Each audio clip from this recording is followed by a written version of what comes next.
All right, let's dish about condiments. In French schools, they're keeping a tight leash on ketchup, mayo, and vinaigrette. Why? Well, they're trying to up their meal game for the students. The rule is simple. These sassy sauces can't be just hanging out randomly. No, they must be served up with the most appropriate dish. It's all about making sure those kiddos are getting the best meal possible. Bon appetit! Did you know that chewing gum is a big no-no in Singapore? Yep, it's illegal to bring in any old gum. But you can get your hands on some special medical gum if you really need it. And let me tell you, Singapore doesn't mess around when it comes to gum. You could end up with a hefty fine or even spend some time behind bars. Maybe they'll really chew you out. So just leave the double bubble at home if you're planning a trip over there. Now in Victoria, Australia, you've got to keep it down during certain times. Yep, you heard me right. No loud noises are allowed at night when everyone's trying to catch some Z's. And on Good Friday, try to keep it quiet all day long. So let's be considerate and give our ears a break, shall we? Now in Rome, you can't keep your goldfish in a boring old glass bowl. No siree, that's considered cruel because those little guys need their oxygen flow. Plus, if you keep them in a bowl too long, they might go blind. And get this, you can't even give away goldfish as prizes. The law's got a whole subsection about it. So, if you're planning on bringing a goldfish along on your next trip to Rome, make sure you've got a fancy tank ready for them. Now, let's play a little game. Check out this picture. Can you guess where it was taken? Good luck with that. That chair you see is called a monoblock chair, and it's pretty special. You see, most objects give away clues about when and where they're from, like the shape of electrical outlets or the labels on your shampoo bottle. But the monoblock? Nope, it's totally what they call context-free. Crazy, right? But get this, these chairs have caused quite a stir. Now, some folks think they're the bee's knees, calling them one of the world's most perfectly designed chairs. Others, not so much. They say the homogeneous nature of the chair is disturbing and the real evil of globalization. And get this, in Basel, Switzerland, they actually banned these chairs from public spaces from 2008 to 2017 to keep the city looking pretty. But they're back now. One more thing you can't do in Switzerland is flush your toilet after 10 p.m. Oh no, wait! It's an urban myth. Someone posted it on the internet, and thus the funky rumor spread. But here's the deal. Taking baths at weird hours is kind of iffy. It's not okay to run a bath late at night because it's noisy and rude. But listen up, there's no way anyone can stop you from taking a shower between 10 p.m. and 6 a.m., as long as you don't hog the bathroom for more than 20 minutes. So go ahead, get your scrub on whenever you please. And make sure to flush the toilet, preferably with the lid closed. You don't want to have a germ convention in your bathroom. Uh-oh, looks like you don't want to run out of gas while cruising on the Autobahn in Germany. The authorities have put a ban on stopping your vehicle on the highway, so make sure you fill up that tank before hitting the road. And don't even think about taking a stroll on the Autobahn, because you could end up with a fine for putting other drivers at risk, not to mention getting run over. Hey, did you hear about the musician that was run over on the Autobahn? He B-flat. Anyway, stay safe out there. In Greece, wearing high heels at historical sites has been a no-no since 2009. Apparently, those pointy shoes can cause some damage to the ground and the architecture. So, if you're planning a trip to the Acropolis, you should leave those stilettos at home. But there's more. Did you know that high heels are also banned from Disney parks? Yeah, it's true. As much as we love our fancy footwear, it turns out that they can be a hazard in crowded places. So if you're planning a trip to the happiest place on earth, make sure you wear some comfy flats instead. Your feet and Mickey Mouse will thank you. In Canada, you're not allowed to use more than 25 pennies per transaction. Yep, it's true.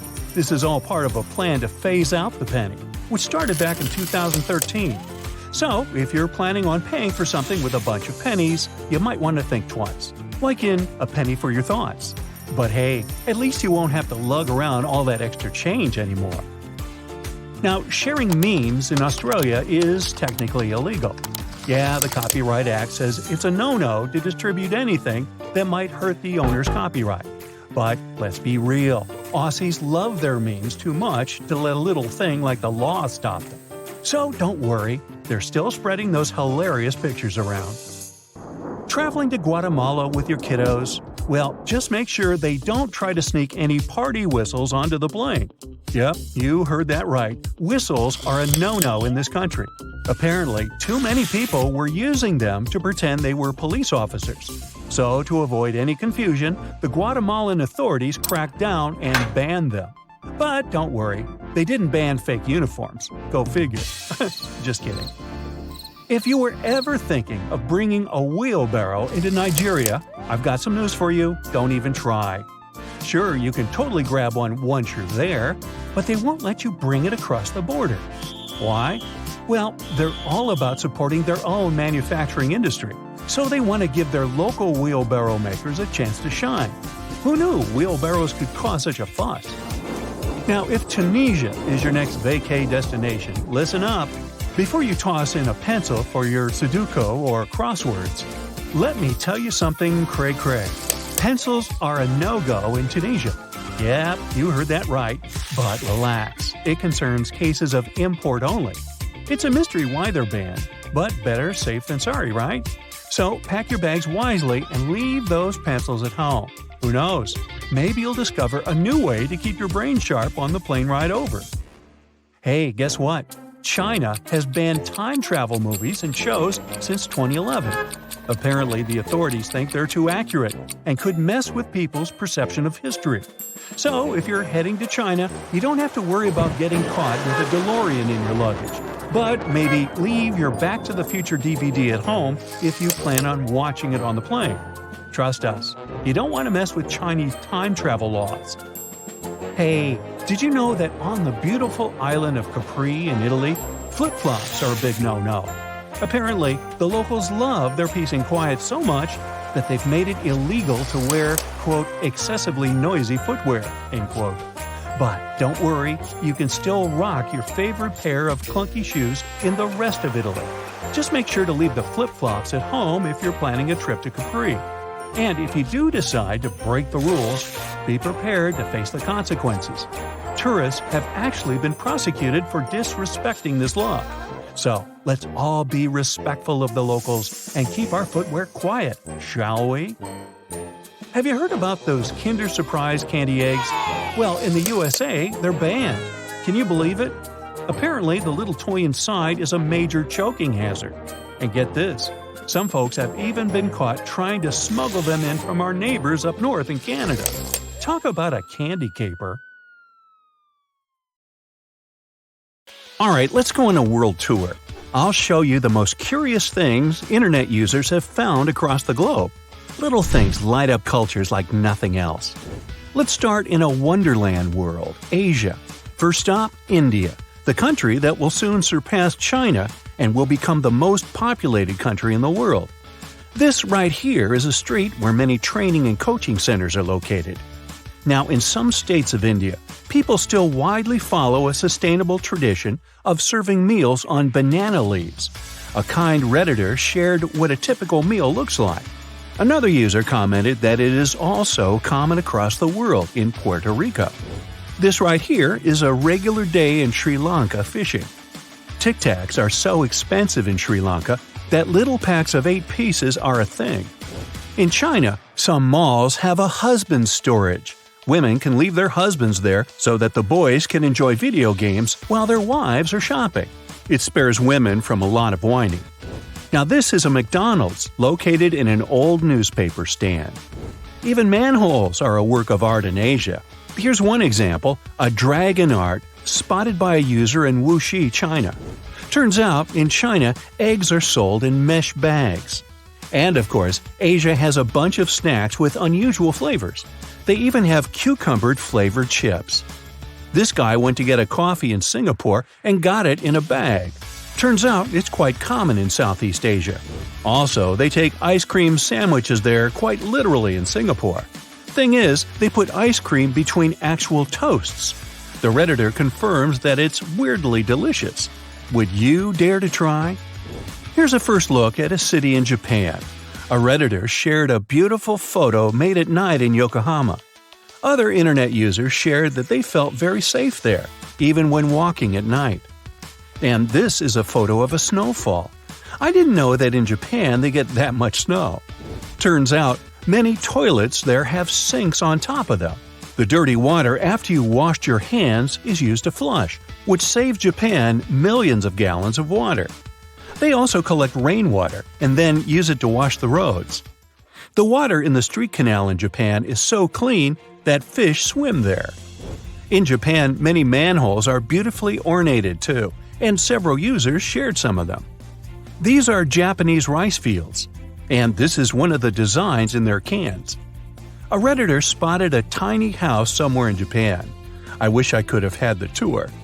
They have driverless KFC trucks roaming the street and selling you food. Turns out the Japanese don't have signatures. Instead, each person has a personal stamp that they use to sign documents. And this is a photo of a night bus. I wish every country's public transport was this cozy and comfortable. One Redditor went to see the White Temple in Thailand. You see, the buildings there are so stunning that even the toilet looks like this. This is a mobile 7-Eleven in Thailand. In Vietnam, tour guides can row with their feet only. This Redditor has proof. And now we're off to Australia. Some buses there have special stands for the passengers' surfboards. Since we like traffic lights today, I can't but show you this one. It features Mary Poppins, and it's installed in Queensland, the hometown of P.L. Travers, the author of Mary Poppins. The next country on today's tour is New Zealand. Look at this urban wonder, a new apartment building built over an older house. Also, the citizens of New Zealand enjoy a unique lemonade drink Coca-Cola produces just for them. What a VIP treatment! Now, let's move across the Pacific Ocean to North America. We start in the second biggest country in the world, Canada. One of the most common stereotypes about Canada is that they are very polite. Well, a Redditor posted a photo of a Canadian bus saying sorry for being full. Even the buses are polite there. Another user found an outdoor toilet, but of course dressed for cold weather. And one more user shared this photo. It was so windy in the town that the grass got blown off. As some Redditor commented, "I can't own anything. The wind tried stealing my grass." One more unusual occurrence, a Redditor shared a photo of a huge iceberg passing by. Now let's move to the U.S. and start in the northern state, Alaska. These light pillars are reflections of the ice crystals in the sky. A resident of Alaska opened the front door after a snowstorm. Did you know that the U.S. is the homeland of skyscrapers? Yep, the first skyscraper in the world was built in 1885 in Chicago. The home insurance building had 10 stories. Now, it's not even close to a skyscraper, but that was the start. And look what this Redditor found in Seattle. It's not unfinished work, it's a skyscraper built on top of an 11-story pedestal called Rainier Tower. This is an abandoned diner somewhere in the California desert. Here's another interesting photo from a Redditor. A Mexican restaurant moved to a building where KFC had been. Instead of removing the logo, they just added a sombrero, a mustache, and a poncho. I say, genius! Since we talked about Mexico, let's move there. One user shared a pack of toast bread without any crusts, and another Redditor showed that potato chips go with a small packet of salsa there. Here's a Mexican crosswalk. The man on it has a dog and a hat. And this user shared photos of how his grandma hand-painted a toilet in Mexico. And this toilet brush holder gives me chills. Mexico is a whole different world. Cenotes are caused by erosion in the limestone bedrock, and they hold ground and rainwater. But this Redditor probably didn't expect to see this wonder right by a Costco store. The award for the stadium with the most mesmerizing view probably goes to this one. Turns out, the Bahamas are home to the biggest underwater statue in the world, which is called Ocean Atlas. Here's a photo from a Redditor. It's magnificent. You can even see a woman sitting on its hand for comparison. And here's a curiosity from Belize.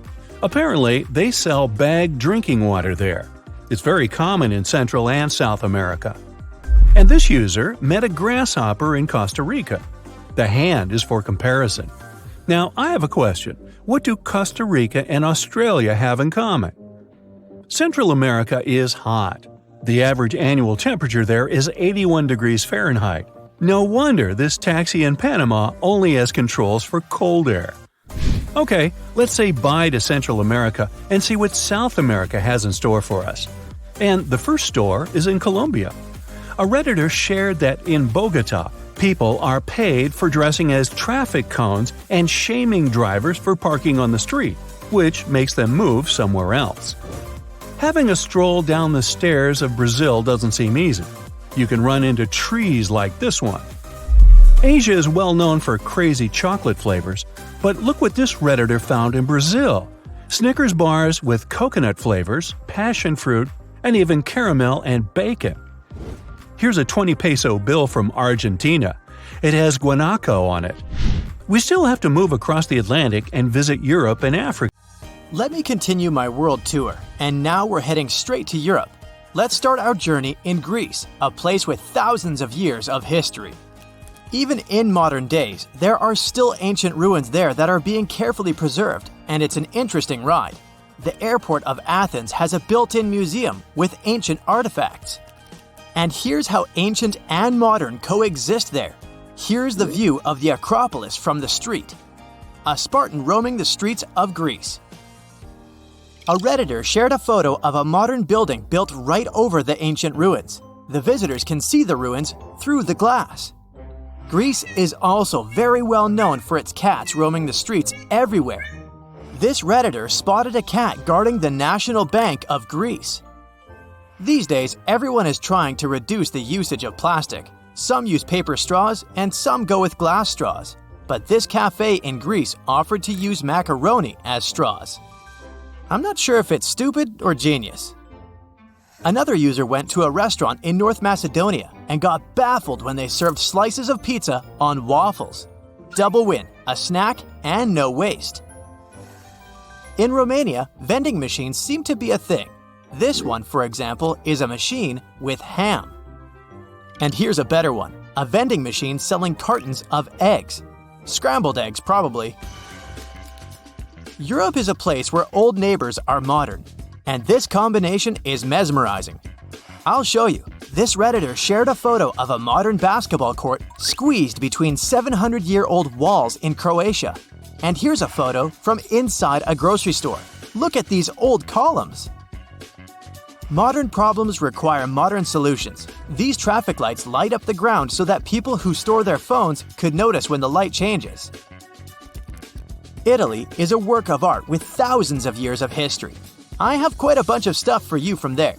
Some ruins date back thousands of years, and a lot of that gets preserved.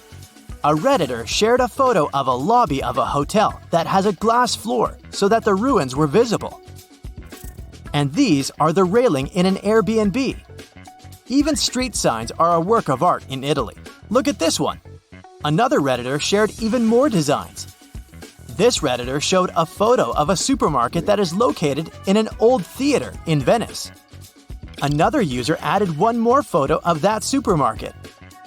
Since we're talking about supermarkets, apparently, pets are allowed there. There are even special carts to carry them.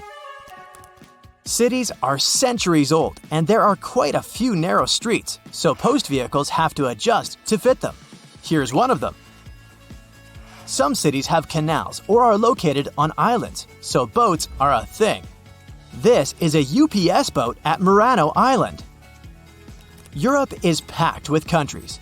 The city of Basel in Switzerland is located right on the border with France and Germany, so the airport has 3 exits. You can walk out of it to France, Germany, or Switzerland. Let's walk out in Germany. Look, there's a traffic light with a girl walking a camel. The reasons are a mystery to me because camels aren't really a German thing, but it's cute. Here's another unique streetlight featuring Karl Marx, a famous German philosopher. Back to baffling vending machines. In Germany, you can find vending machines with sausages. Hamburg is Germany's major port city. There's a river that connects it to the North Sea. No wonder there's a drive-through McDonald's for a boat. Look at this design of mineral water that is being sold in the Swiss Alps. A Redditor brought a souvenir from France. These are baguette-shaped pens. Look at this narrow house in Spain.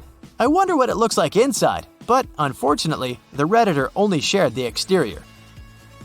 In Portugal, cell phone towers are disguised as trees.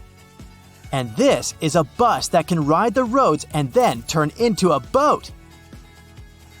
A Redditor spotted doors in London that have doorknobs in the center. This seems super inconvenient, but apparently the handle doesn't turn and exists only to pull the door closed. And the metal part with the keyhole has a little handle on the bottom of it. Europe is a historical place. This postbox bears the mark of a king ruling over a century ago.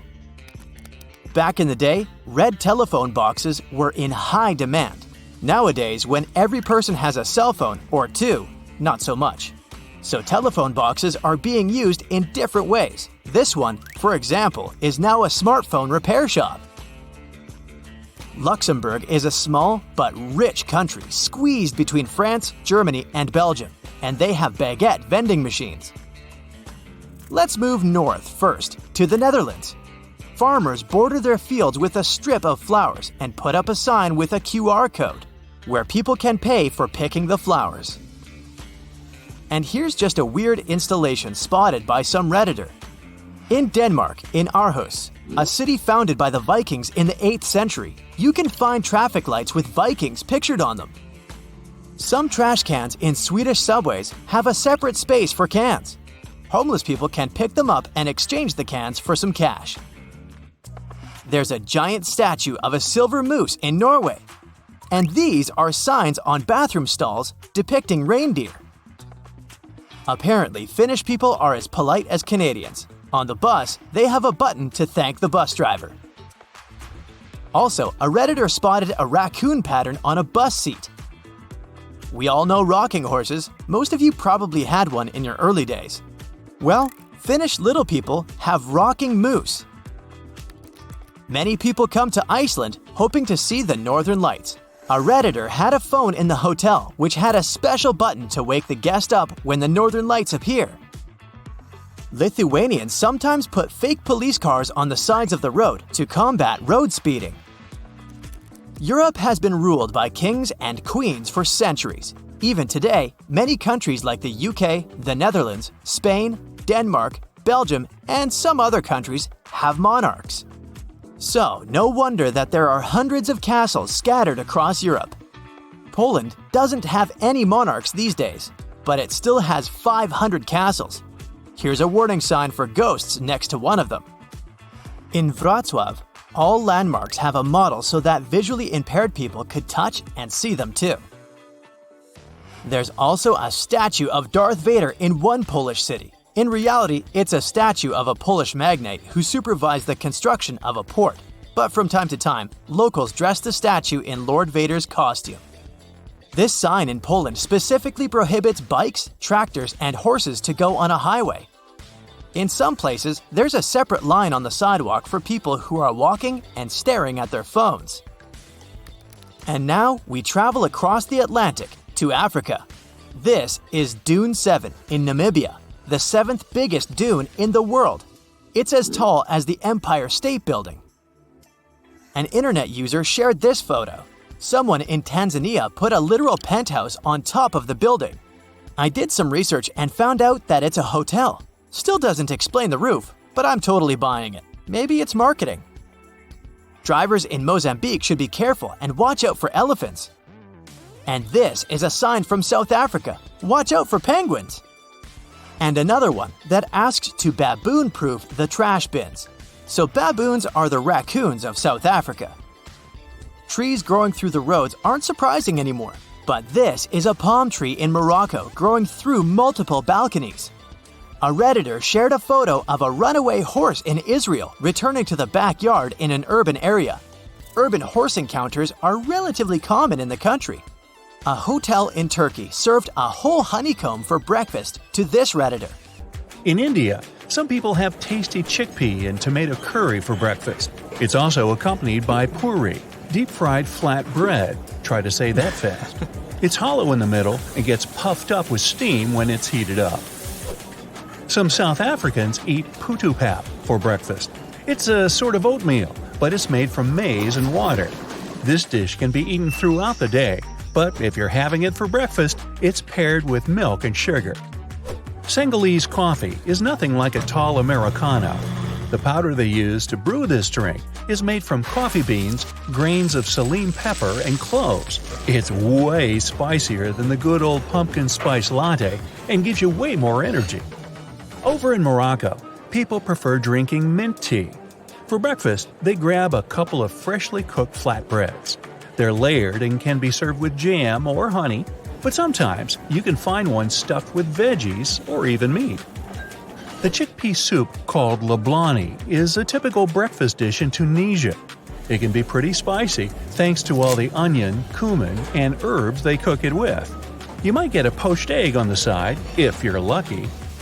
In Nigeria and some neighboring countries, people have fried bean cakes for breakfast. The main ingredients are black-eyed peas spiced up with dried chili, fresh onions, and fresh red chili pepper. These cakes are deep-fried and are a popular street food. Korean breakfasts are usually pretty filling. They're made up of many banchan, which are basically side dishes.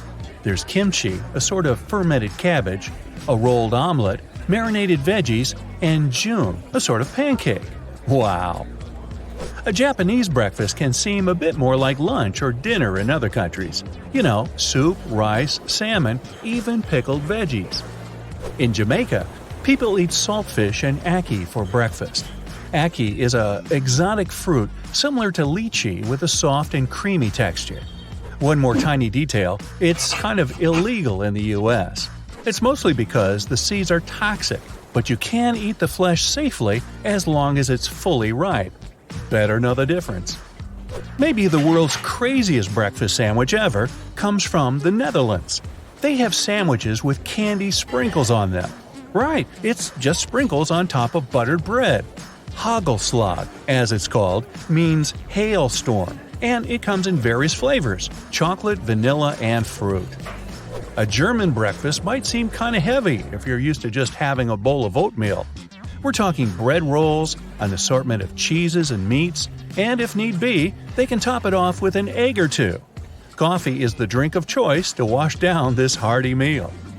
Oatmeal lovers, head to Finland. The traditional breakfast of this wonderful country consists of oatmeal they call puuru. It's served with fresh or sometimes frozen berries, sugar, and milk. The Italian breakfast is definitely not the main meal of the day. They might grab a cornetto, which is basically a croissant, maybe with a sweet filling, and a cappuccino. By the way, Italians usually only drink cappuccinos in the morning. And if you ever order a latte in Italy, you'll get a glass of milk. What we call latte in English is a cafe latte in Italy. Muesli is enjoyed all over the world, but especially in Switzerland. A typical breakfast muesli consists of oat flakes, raisins, dried fruits, nuts, usually mixed together with yogurt. In Sweden, people eat typical breakfast sandwiches called smörgås. It's a generously buttered slice of bread with some sort of topping. It can be ham, fish, or cheese, and it usually has some cucumbers, lettuce, or tomatoes thrown on there. Many people like it with hard-boiled eggs. People in Sweden are crazy about filter coffee. It tastes so good. The French breakfast is perfect for bread lovers. They have a full range of yummy breads and buns, and yup, they got that croissant thing that most people can't pronounce right. Hey, did I nail it? Maybe put a little French honk on it. Croissant. Get yourself some plain bread and some butter and jam on top, or opt for pain au chocolat. The most common drink is coffee, but many people prefer juice instead. An Argentinian breakfast can be similar to the French one. They have pastries and coffee for breakfast too. Medialunas, which is half moon in English, look a whole lot like croissants. They're just a bit smaller and sweeter. If you're not a fan of sweet pastries, grab a piece of toast called a tostada. And if coffee isn't your thing, just have a glass of orange juice. Yogurts, cereals, and eggs are mostly reserved for tourists. If you ever want to try a traditional Mexican breakfast, cook chilaquiles. Cut a bunch of corn tortillas into pieces and simmer them in salsa. The tortillas get a bit soft. Next, add some fixins: avocado, soft cheese, even chicken. Put some rice and beans on the side and buen provecho. Want something lighter? Mexico has awesome pastries. There's one that's shaped like a shell, and one that looks like two ears stuck together. A Peruvian breakfast looks really exotic for those who've never been there. One of the traditional dishes is tacacho con cecina. Hope I got that right. It's basically roasted plantain with bits of pork. It's a popular type of street food, too. The two most important things for a Brazilian breakfast are bread and, not exactly a toughie, coffee. The favorite kind of bread for many Brazilians is the French roll, which should be generously buttered before eating and might be followed by a few cold cuts. Tropical fruits like papaya aren't exotic at all in Brazil, so don't be surprised to see them on your table when you travel to Rio. Colombians have dozens of cool breakfast recipes. In Bogota, the capital, you can find changua, which is egg and milk soup with cilantro and stale bread softened in the broth. Another hearty dish is a calentando, made of reheated rice or bean leftovers, served with sausages, avocado, and eggs. In Costa Rica, people usually eat rice and beans for breakfast too. Surprise, surprise. Unlike in Colombia, Costa Ricans grill plantains. They're like bananas but a lot less sweet, instead of sausages. Drinks are simple: coffee or juice. Getting hungry yet? One more country where rice for breakfast is super common is Malaysia. The way they make it is really cool though. It's cooked in coconut milk and served with a variety of side dishes. It can be a boiled egg, a cucumber, anchovies, or even peanuts. Eggs in the form of an omelet and cake filling, deep-fried dough sticks softened in warm soy milk, twisted pancakes stuffed with veggies. If any of that sounds yummy to you, you should try a Taiwanese breakfast at least once. Wash it down with a variety of warm soy milks. There's plain or black, which is milk seasoned with sesame powder and peanuts. A Hong Kong breakfast wouldn't be complete without its very own milk tea. It's all about the technique they use to brew it. The sock-looking cloth that filters it is really thick. When the black tea finally comes out the other end, don't forget to add some evaporated milk and sugar to get that authentic creamy flavor. Now, don't get this one wrong. If you see sausages, eggs, and roasted meat for breakfast, it doesn't mean it's an English breakfast. Take a closer look. See that rice? Sweet bacon marinated in brown sugar and soy sauce, and a cup of hot chocolate. Welcome to the Philippines, and enjoy your meal. It's scrumptious. If you ever travel to Indonesia, don't miss your chance to try some black rice coconut milk-based porridge for breakfast. Disclaimer, it's actually not black, it's more purple. It's called, I'm gonna try this, bubur ketan hitam. Was I even close?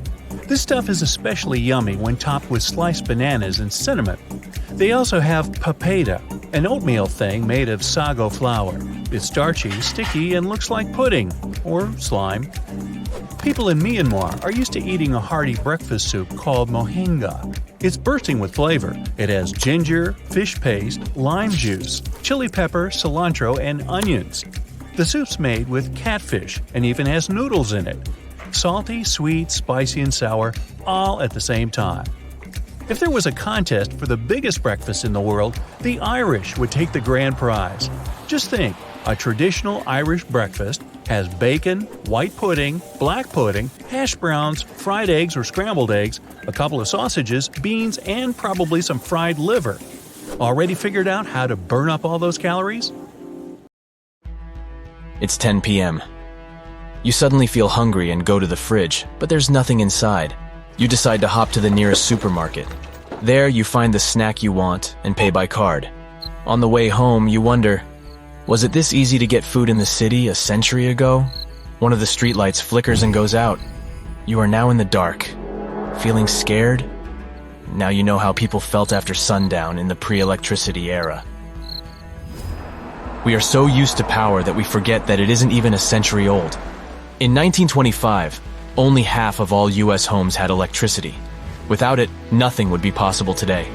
The light in your room, the refrigerator, store signs, and credit card. They all need electricity to run. So, how did people live without it? Did our cities lie in complete darkness? Not quite. The history of illuminating our homes and streets is thousands of years old. Recently, 2022, archaeologists discovered the oldest intact oil lamp. They estimated it was 2,300 years old. There is evidence of workshops that produced these lamps on a massive scale. Italian scientists have discovered similar lamps in Modena. This city was the center of oil lamp production in the Roman Empire. The workshops were so widespread that they even had different brands: Fortis, Faetasbai, and Strobili. Some brands were in high demand, so other manufacturers copied their makers' marks. And you thought that fakes were a modern problem. These oil lamps were simple in design. High-end lamps were made from bronze and other metals, but the most common material was clay.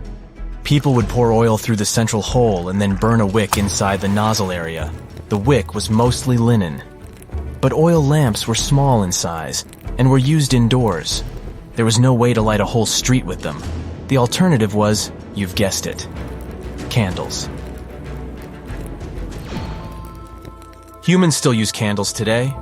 Your grandma probably has a candle and a box of matches hidden in a drawer somewhere, just in case of a power outage. Humans have been making candles for 5,000 years. When you think of a candle, you think of beeswax. But the range of candle materials is pretty wide. In the Middle Ages, only the rich could afford beeswax candles. The rest of the population had to be happy with tallow. By modern standards, candles have terrible energy efficiency. Do you remember the time when you first saw a candle and tried to touch it? Ouch! You never got that idea again, did you? Candles use a lot of energy to generate heat. That's why they are far from ideal light sources. And the light they emit is not the kind we need. It's infrared. Humans cannot see this sort of light. The numbers are staggering. Only 1% of candlelight is visible to us humans. Modern light bulbs are way more efficient. They shine 80 times brighter than candles. In such dim conditions, our ancestors had to be imaginative. For instance, they covered artwork with a thin layer of gold. This technique was called gold leaf. Artists didn't do this to make their artwork look luxurious. They wanted their paintings to glow in the candlelight. And they had another ally in the struggle against darkness: natural light. Have you ever wondered why old churches have tall, elongated windows? Their main function was to let sunlight inside. After all, these structures were huge. There was no other way to illuminate them. Just take Notre Dame, Paris, France, as an example. It covers an area 4 times as large as a hockey rink. And the building was 211 feet high. That's about half as tall as the Great Pyramid of Giza, so it made sense to build large windows. In homes, mirrors had the same effect as windows. They would reflect natural light around the house. Before electricity, our homes were packed with mirrors. And how many do we have today? One in the bathroom and maybe one in the hallway. That's because we no longer need them to reflect light. All those mirrors have been replaced with a simple flip of a light switch. Today, interior designers advise people to remove mirrors from their bedrooms for better sleep. Talk about a plot twist. But what about buildings that people visited at nighttime, such as theaters and opera houses? The solution was surprisingly low-tech. Candles. Like, thousands of them. Builders mounted them on large chandeliers. But there was a problem. All those candles created heat and would burn for an hour or so max. Playwrights and composers had to add pauses, so staff would have time to replace the candles. Have you ever shattered a light bulb by accident? Not a pleasant experience, but luckily, you can clean the glass with a broom in seconds. Before electricity, such clumsiness cost people their lives. Knocking over a candle could start a major fire. And there was another danger. Ladies wore long dresses that presented a fire hazard. Our ancestors were literally playing with fire.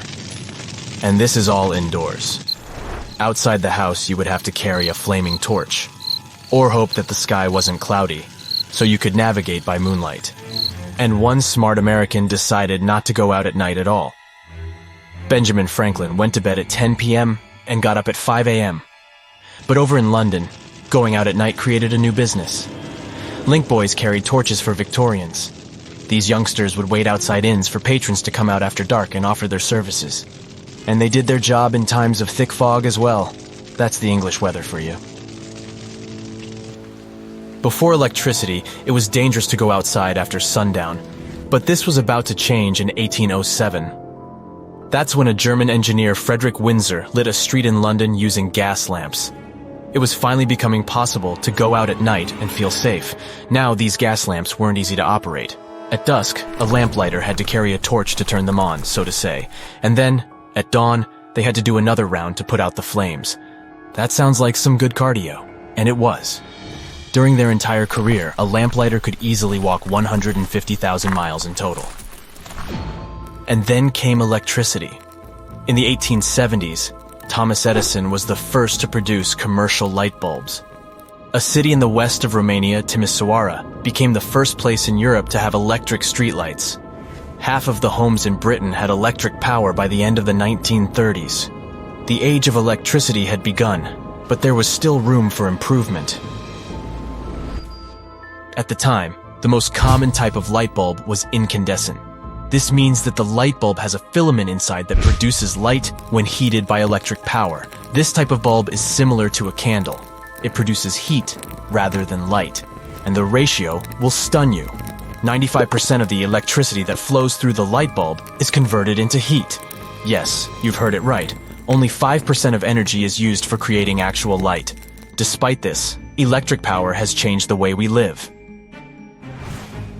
In the year 1800, only 2% of the world's population lived in cities. And there is a good reason for this. Cities were dark places, illuminated only by candles and oil lamps. There was no street lighting. After electricity became a thing, the numbers turned. According to the World Bank, more than half of the world's population, 56%, lives in cities today. And our urban settlements look a lot different than they did just a century and a half ago. They now shine bright on satellite images. From space, Las Vegas is the city that shines the brightest at night. But the story of illumination is far from over. In 2006, Ann Arbor, Michigan, US, became the first metropolitan area to use LED for street lighting. It is short for light-emitting diodes. This new type of lighting uses at least 75% less energy than the light bulb perfected by Edison in the 1800s. And they last longer too, up to 25 times.